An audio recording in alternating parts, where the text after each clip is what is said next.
একদম বিছানায় পড়া ছিলেন। হ্যাঁ? এর বেশি আমি উড়ে থাকতাম না। এর বেশি উঠাইতে পারতেন না। না, তো আমাদের এখান থেকে চিকিৎসা শুরু করার কতদিনের মধ্যে আপনার মনে হলো যে একটু স্বাভাবিকের দিকে আসতেছেন? 6 মাস ওর ওষুধ খাইছে আর এই স্বাভাবিক হইছে। 6 মাসের মধ্যে গিয়া দেখা গেল যে আল্লাহর রহমতে সম্পূর্ণরূপে হ্যাঁ, এরপরে আমি থাকতাম না, টানতে আমার টাইম টানতেও চাইতাম। মানে আগে তো এতটুকু উড়াইতে পারতেন না। হ্যাঁ। এখন উঠান তো আবার পুরোটা উড়াইতে পারে। একটা এখন এই জায়গায় কি কোনো ব্যথাটা অনুভব হয়? ওয়ানো ব্যথা নাই। এখন কোনো শারীরিকভাবে কোনো সমস্যা আপনি বুঝেন? না, মানসিকভাবে কোনো সমস্যা আছে আপনার? কোনো সমস্যা নেই। এখন কোনো সমস্যা বুঝতেছেন? আসসালামু আলাইকুম ওয়া রাহমাতুল্লাহি ওয়া বারাকাতুহু। আমি doctor Mohammad Aslam, DHMH BHB Dhaka, BHMH on course Dhaka বিশ্ববিদ্যালয়। বর্তমানে বিশ্বনন্দিত ক্যান্সার চিকিৎসক অধ্যক্ষ ডক্টর এস.এন. সারোয়ার স্যারের চেম্বার গণস্বাস্থ্য হোমিওতে ক্যান্সার চিকিৎসক হিসাবে নিয়োজিত আছি। চলুন আমরা সরাসরি রোগীর কাছে চলে যাচ্ছি। আসসালামু আলাইকুম। বাজান কেমন আছেন আপনি? আলহামদুলিল্লাহ। আল্লাহর রহমতে ভালো আছেন? আচ্ছা বাজান, আপনার নাম কি? আব্দুল রব, আপনার বাবার নাম কি? নেজারি মাঝি, নেয়াজ আলী মাঝি। আপনার মায়ের নাম? জলেকা খাতুন। জলেখা খাতুন। আপনার যেখানে থাকেন ওই জায়গায় গ্রামটার নাম কি? গ্রামের নাম গোবিন্দিয়া। গোবিন্দিয়া। গ্রাম হলো গোবিন্দিয়া। গোবিন্দিয়া ইউনিয়ন আনাস্তর ইউনিয়ন। আনাসচর।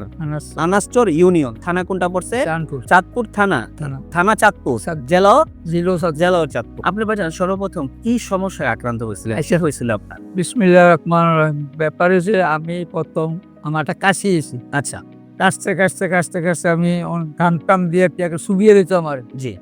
এটা কোনো রকমের ওইটা কফ হইতো না। খালি কাশ। আচ্ছা কফ পরীক্ষা করছি, কফও কিছু আইয়া না। আমি বুক পরীক্ষা করছি, বুকও কিছু নাই। এরকম করতে করতে এই ডাক্তারগুলো আমার দ্বারা চিকিৎসা সম্ভব না। তা আমি মোয়াখালী জানি আচ্ছা আইলাম মোয়াখালী।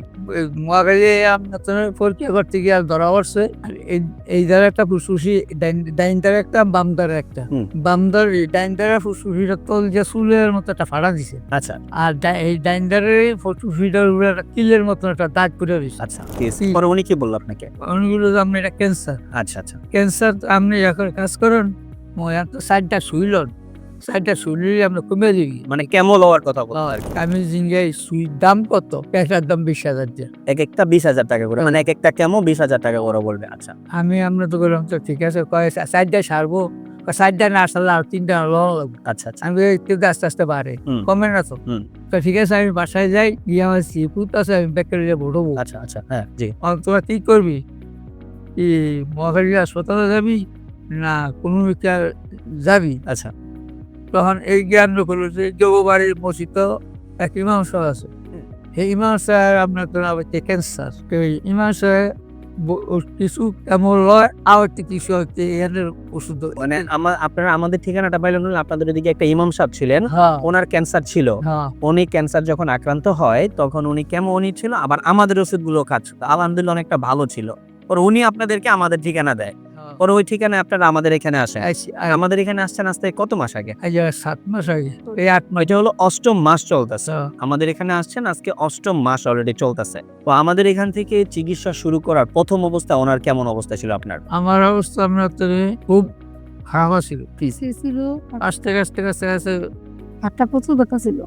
এই 8টা আমি এর বেশি উড়ে থাকতাম। একদম বিছানায় পড়া ছিলেন। হ্যাঁ, হ্যাঁ? 8টা এর বেশি আমি উড়ে থাকতাম না। এর বেশি উঠাইতে পারতেন না। না, তো আমাদের এখান থেকে চিকিৎসা শুরু করার কতদিনের মধ্যে আপনার মনে হলো যে একটু স্বাভাবিকের দিকে আসতেছেন? এই আমরা আস্তে আমরা একটা 6 মাস ওর ওষুধ খাইছে আর এই স্বাভাবিক হইছে। এই আস্তে আমি মানে প্রথম মাস আমাদের চলতেছিল, এখন থেকে আপনি আস্তে আস্তে একটু উন্নতি লাভ করতেছেন। 6 মাসের মধ্যে গিয়া দেখা গেল যে আল্লাহর রহমতে সম্পূর্ণরূপে হ্যাঁ করে আমি আমরা টানতে আমার টাইম টানতেও চাইতাম। মানে আগে তো এতটুকু উড়াইতে পারতেন না। হ্যাঁ। এখন উঠান তো আবার পুরোটা উড়াইতে পারে। একটা এখন এই জায়গায় কি কোনো ব্যথাটা অনুভব হয়? ওয়ানো ব্যথা নাই। এখন কোনো শারীরিক ভাবে কোনো সমস্যা আপনি বুঝেন? না, মানসিক ভাবে কোনো সমস্যা আছে আপনার? কোনো সমস্যা নেই। এখন কোনো সমস্যা বুঝতেছেন? আমরা প্রায় রোগীদেরকে বলি আপনারা আমাদের এখান থেকে টোটাল 4 মাস ওষুধ খাবেন, আল্লাহ চাহে তো 4 মাসের মধ্যে অনেকে মাফ করে। আমি এখানে চিকিৎসারত অবস্থাতে আমি দেখেছি যে 2 মাসে অনেক রোগী ভালো হয়। আমি 28 দিনে ব্লাড ক্যান্সার ভালো হতে দেখেছি। আবার অনেক রোগীর ক্ষেত্রে 5 মাস, 6 মাস, 8 মাসও লাগে। যেমন এই রোগীর ক্ষেত্রে অলরেডি 7 মাস লাগছে। 7 মাস ধৈর্য সহকারে ওষুধ খাওয়ার ফল আজকে আলহামদুলিল্লাহ এই রোগীটা সম্পূর্ণরূপে সুস্থ।